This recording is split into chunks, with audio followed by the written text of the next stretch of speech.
भगवान ने आज रक्षा की अश्वत्थामा के ब्रह्मास्त्र से। ये छोटे से शिशु की, गर्भस्थ उत्तरा के शिशु की। और उसके बाद जब सब सुख में, शांति में यहाँ वातावरण हो गया, तब द्वारिकाधीश द्वारिका के लिए चले गए। और समय बीता, 9 मास जब बीते तो उत्तरा के गर्भ से एक बालक का जन्म हुआ, जिसका नाम रखा गया परीक्षित। बोलिए परीक्षित महाराज की। अब परीक्षित का लालन पालन होने लगा, धीरे धीरे बड़े हुए, शिक्षा मिली और आज यहाँ सब ओर से प्रसन्न चित्त वातावरण बना।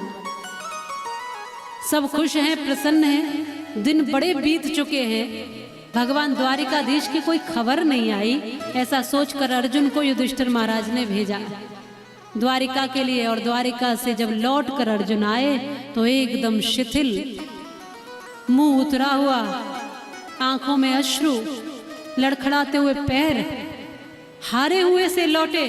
तब पूछा महाराज युधिष्ठिर ने, क्या हुआ अर्जुन, द्वारिका में सब ठीक तो है ना? अर्जुन ने कहा, हमारे नाथ द्वारिकाधीश सदैव के लिए हमें छोड़ करके इस धरती से चले गए। भगवान श्री कृष्ण उस समय जा चुके थे अपने धाम के लिए। जब ऐसा सुना, सब पांडवों को वैराग्य हुआ और राज्य परीक्षित महाराज को दे करके सब अपने इस वैराग्य जीवन को जीते हुए एक एक करके भगवान में विलीन हुए हैं। परीक्षित जी ने राज्यभार संभाला, धर्म का राज्य किया। धर्म की ही चारों तरफ महक थी, धर्म की ही आवाज थी। बड़े अच्छे राजा थे परीक्षित, बड़े धर्मात्मा राजा हुए हैं। वर्षों तक इन्होंने राज्य किया है। इसके उपरांत एक ऐसा समय इनके जीवन में आया कि इन्होंने एक साधु का अपमान कर दिया। शमीक मुनि तप करने बैठे थे, अपनी तपस्या में लीन थे।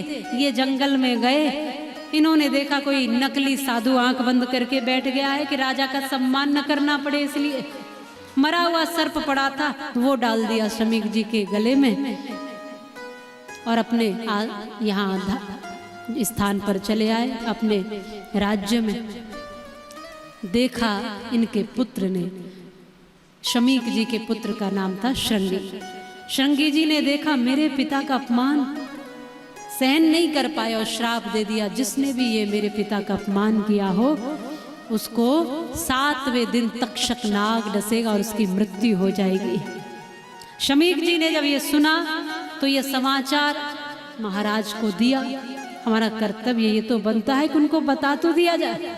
और जब राजा परीक्षित ने ये सुना 7वें दिन मेरी मृत्यु निश्चित है, तब सारा राज्यभार वो भी अपने पुत्र जन्मेजय आदि को देकर वैरागी होकर श्री सुखदेव जी का आह्वान करके उनके श्री चरणों में बैठे और 7 दिन श्रीमद् भागवत महापुराण की कथा सुनकर उन्होंने जीते जी मुक्ति का उपाय खोज लिया। बोले श्रीमद् भागवत महापुराण की जय हो। तो वेद व्यास जी द्वारा ये रचित 12 स्कंदों में श्रीमद् भागवत महापुराण श्री सुखदेव जी ने राजा परीक्षित को सुनाई है और 7 दिन में ही उन्होंने अपनी मुक्ति का उपाय खोज लिया। हम सब के पास भी यही 7 दिन है सप्ताह के रूप में। हम भी चाहें तो अपने जीवन में मुक्ति का उपाय ढूंढ सकते हैं। हम चाहें तो 7 दिन में अपने जीवन को व्यवस्थित कर सकते हैं। 7 ही दिन है, 8वां कोई दिन किसी के पास नहीं, आज तक नहीं। यही 7 दिन है, सोमवार, मंगल, बुध, गुरु, शुक्र, शनि, रवि, और इसके अलावा कोई 8वां दिन बना ही नहीं। इन 7 दिनों में ही जीना है और इन्हीं में मरना है, और मरने से पहले कुछ अच्छा करना है। परमात्मा को पाना यही जीवन का सार लक्ष्य है। तो कथा हमें ये समझा रही है, जो समय, जो वक्त हमें मिला है इसका सदुपयोग करें और अपने जीवन का कल्याण करें। हर घड़ी पर हर घड़ी जितनी घड़ी अब ना रही, हर घड़ी से हर घड़ी हाथों से निकली जा रही। जो घड़ी हाथों पर बंधी वह न रहने पाएगी, और जो घड़ी हाथों से निकली वह न वापस आएगी। जो घड़ी, जब घड़ी, असली घड़ी तेरी घड़ी असली घड़ी पर आएगी, कितनी भी चाबी भरते रहना वह न रुकने पाएगी। ये घड़ी जब असली घड़ी पर आएगी, कितनी भी चाबी भरते ना, जब असली घड़ी आएगी जाने की तो कितना भी पीछे कर ले। अब कोई बूढ़ा व्यक्ति कितना भी कहे कि मैं जवान हो जाऊं, ये घड़ी ऐसे घूम जाए तो घूम पाएगी क्या? ये वक्त की घड़ी है, बढ़ती जा रही है, समय निकलता जा रहा है, समय बहुत कीमती है।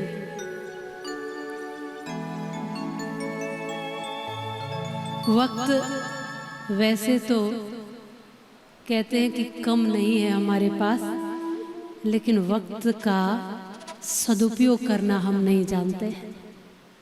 24 घंटे सबके पास है, 24 ही है या किसी के पास 25 भी होते हैं? 24 ही घंटे सबके पास हैं। जिन्होंने बड़ी से बड़ी उपलब्धियां प्राप्त की उनके पास भी, और जो कुछ न कर पाए जीवन में उनके पास, सबके पास वही 24 घंटे।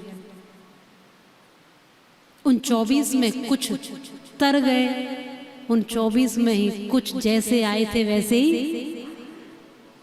मर गए, वैसे ही चले गए, वैसे ही निकल गए। तो जैसे आए हैं वैसे ना जाएं, कुछ बनकर, कुछ पाकर, कुछ जी कर जाएं, अपने मनुष्य जीवन को समझ कर जाएं।